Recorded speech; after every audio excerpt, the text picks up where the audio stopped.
Partie 2. Prophète Issa, Jésus, Isa, prêchait un message de pureté morale, de repentance et de soumission à Dieu. Il a appelé son peuple à se détourner de l'idolâtrie, de l'égoïsme et de l'injustice, et à revenir à une vie de piété sincère. Dans le Coran, il est aussi mentionné que Isa a apporté un livre sacré appelé l'Injil, l'Évangile, qui contenait des enseignements sur la moralité, la justice et l'amour de Dieu. Isa a insisté sur la nécessité de suivre la voie de Dieu et a dénoncé les abus et la corruption parmi les chefs religieux et politiques de son époque. Il a prêché la miséricorde et l'amour, mais aussi la réflexion spirituelle. 5. Le rejet de certains de son peuple.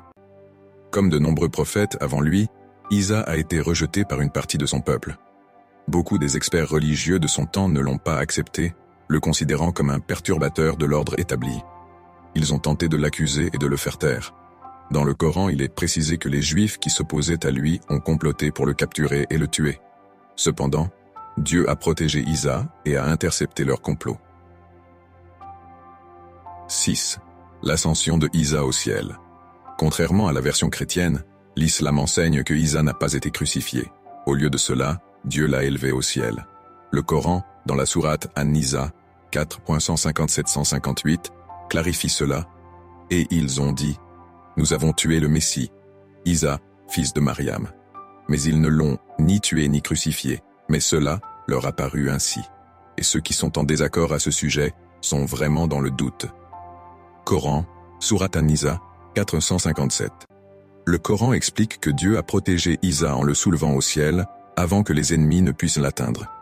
Isa est donc vivant et attend son retour avant la fin des temps, où il reviendra pour combattre le Dajjal, l'Antéchrist, et instaurer la justice avant le jour du jugement.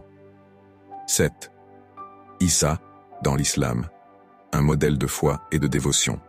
Issa est un modèle de pitié, de soumission totale à Dieu et d'humilité.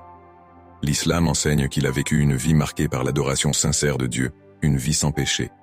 Il est vu comme un prophète modèle qui a prêché la vérité avec amour et compassion. Les musulmans respectent Isa comme un serviteur de Dieu et un messager, et non comme une divinité. Sa vie et ses miracles rappellent aux croyants l'importance de l'humilité, de la pureté morale et de la soumission à Dieu. 8.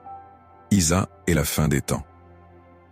Dans la tradition islamique, Isa, paix sur lui, reviendra sur terre dans les derniers jours, avant le jour du jugement. Son retour est annoncé dans de nombreux hadiths, tradition du prophète Mohammed.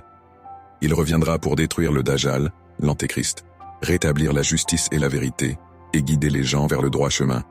Après avoir accompli cette mission, il mourra et sera enterré comme tout autre humain,